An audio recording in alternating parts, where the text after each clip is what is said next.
అసలుకి చిత్తూరు జిల్లా ఇంకా చిన్న ఇష్యూని చెప్తాను మీకు. చిత్తూరు జిల్లా నుంచి వచ్చి ఇప్పుడు ఎంపీగా కంటెస్ట్ చేయాలనుకున్న ముందు రీజనల్ కోఆర్డినేటర్గా వేశారు. రీజనల్ కోఆర్డినేటర్గా ప్రకాశం కొత్త జిల్లాలో రీజనల్ కోఆర్డినేటర్గా ఉంటూ ఎక్స్ట్రాగా సంతనూతులపాడు కాన్స్టిట్యున్సీ, కందుకూరు కాన్స్టిట్యున్సీ తీసుకున్నాడు రీజనల్ కోఆర్డినేటర్గా. ఆయన ఏం చెప్తే అది చేరెడ్డి ఏదైతే అది ఇచ్చేస్తాడు ఆయన సీఎం గారు. అంటే కందుకూరులో పోర్టు కడుతున్నారు ఇప్పుడు, సంతనూతులపాడు గ్రానైట్ ఉంది. ఈ సపరేట్ 2 కాన్స్టిట్యున్సీలు తీసుకున్నాడు. అంటే అక్కడ చిత్తూరులో దోసేసావు, ప్రకాశం జిల్లాను కూడా దోసేసేదానికి ప్రయత్నం చేసినాం. అది మాకు ఒంగోలు కాన్స్టిట్యున్సీలో ఇందాక ఇవన్నీ చెప్పలేదు ప్రెస్లో. ఒంగోలు కాన్స్టిట్యున్సీలో ఎలక్షన్ అయిన తర్వాత ఆర్టీసీ సంబంధించినటువంటి సైట్లు ఆయన టెండర్లో ఆయన తీసుకున్నాడు. మాకే తెలియదు, ఎమ్మెల్యేగా ఉండి మాకు తెలియదు. అది పేపర్లో వచ్చింది, ఇట్లా ఆర్టీసీ సంబంధించిన సైట్లు చెవిరెడ్డి గారికి టెండర్లో మేనేజ్ చేసుకున్నాడు. నేను ఫోన్ చేసి అడిగితే నన్ను అది తీసుకున్నాను, నేను క్యాన్సిల్ చేసుకుంటాను. నువ్వు నిజాయితీగా తీసుకుంటే క్యాన్సిల్ చేసుకోవాల్సిన అవసరం ఏముంది? ఏ పార్టీ వచ్చినా కానీ నువ్వు కరెక్ట్గా తీసుకుంటే క్యాన్సిల్ చేసుకోవాల్సిన అవసరం ఏంటి? అంటే మాకు తెలియకుండా ఒంగోలు వచ్చి పార్లమెంటుగా నిలబడి ఈ లోపలనే నువ్వు ఆర్టీసీ సైట్లు ఇది చేసావు. అదే కనుక నువ్వు ఎంపీ ఉంటే ప్రకాశం జిల్లా పరిస్థితి ఏమయ్యేది నాయనా? మాకు తెలియకుండా నేను ఆర్టీసీ సైట్లు చేసినావు. ప్రకాశం జిల్లాల పరిస్థితి, ఆ కందుకూరు పోర్టు ఇవన్నీ అని మరి ప్లాన్ ప్రకారం వచ్చిన ప్రయత్నం చేసావు.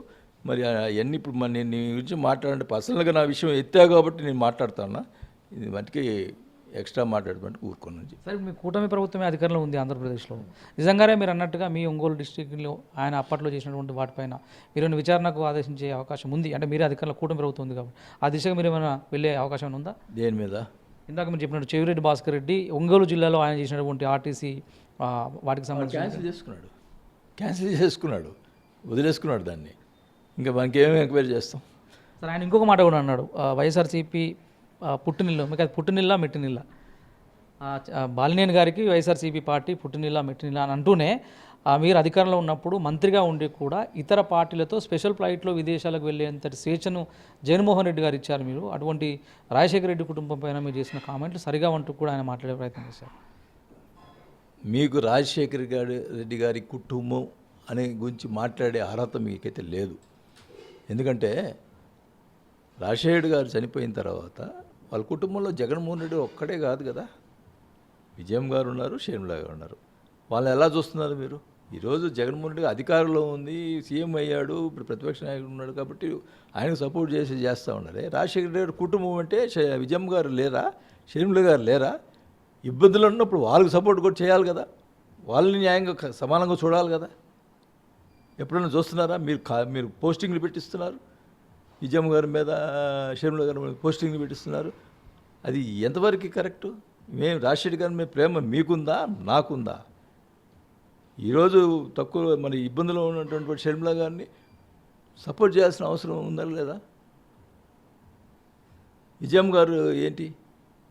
ఈరోజు రాజశేఖర్ గారు విజయం గారు వల్ల బంధుత్వం, విజయం గారు రాజశేఖర్ గారు చెప్పి ఒక టికెట్ ఇప్పించారు. ఆ కృతజ్ఞత మాకు ఉంది. మీరేడుందండి? మీరు మాట్లాడే వాళ్ళందరూ ఎవరు అడుగుతూ ఉన్నా, నువ్వు రాజశేఖర రెడ్డి గారి కుటుంబం అన్నప్పుడు కుటుంబం అందరినీ బాగా చూడాలి కదా, ఓన్లీ జగన్మోహన్ రెడ్డి కాదు కదా, అందరు ఒకటే కదా రాజశేఖర గారి కుటుంబం. అది కరెక్టా? రాజశేఖర్ గారి ప్రేమ ఉంటే ఇదే నా కరెక్ట్, అధికారం ఉంటే వాళ్ళ సపోర్టు, లేకపోతే ఇది సపోర్టా? అదే షర్మిల గారు సీఎం ఉంటే షర్మిల గారు వైపు పోతారా?